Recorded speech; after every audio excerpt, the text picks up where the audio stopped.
Good morning students. आज हम पढ़ेंगे श्री सुमित्रा नंदन पंत जी की काव्य रचना पर्वत प्रदेश में पावस। पावस का अर्थ होता है वर्षा ऋतु। इस पंक्ति का अर्थ बनता है पर्वतों में वर्षा ऋतु का आगमन।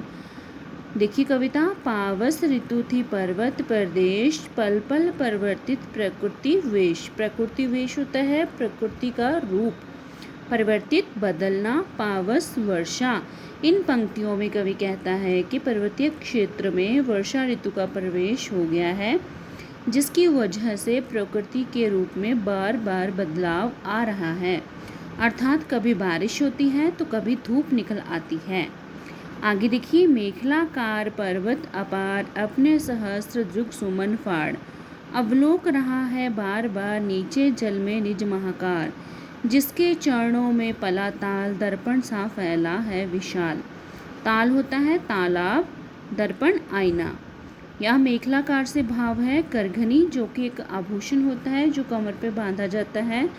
सहस्त्र हजार दृग होते हैं आँखें, सुमन होते हैं पुष्प यानी पुष्प रूपी आँखें। अवलोक होता है देखना। तो इस पद्यांश में कवि ने पहाड़ों के आकार की तुलना करघनी अर्थात कमर में बांधने वाले आभूषण से की है। कवि कहता है कि करघनी के आकार वाले पहाड़ अपनी हजार पुष्प रूपी आँखें फाड़कर नीचे जल में अपने विशाल आकार को देख रहे हैं। ऐसा लग रहा है कि पहाड़ ने जिस तालाब को अपने चरणों में पाला है, वह तालाब पहाड़ के लिए विशाल आईने का काम कर रहा है। आगे देखिए। गिरि का गौरव गाकर झरझर, मद में नस नस उत्तेजित कर। मोती की लड़ियों से सुंदर झरते हैं झाग भरे निर्झर।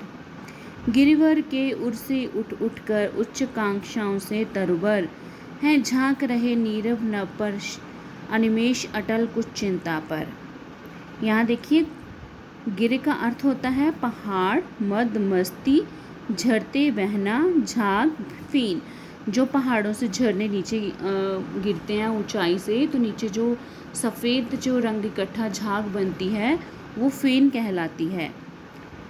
उच्च आकांक्षाओं से भाव है ऊंचा उठने की चाह। तरवर होता है पेड़, उर होता है हृदय, नीरव नभ शांत आकाश, अनिमेष एकटक बिना पलक झपकाए किसी की तरफ देखना, एकटक देखना। तो इन पंक्तियों में इस पद्यांश में कवि कहता है कि मोतियों की लड़ियों के समान सुंदर झरने झरझर की आवाज़ करते हुए बह रहे हैं। ऐसा लग रहा है कि वे पहाड़ों का गुणगान कर रहे हैं। उनकी करतल ध्वनि नस नस में उत्साह अथवा प्रसन्नता भर देती है।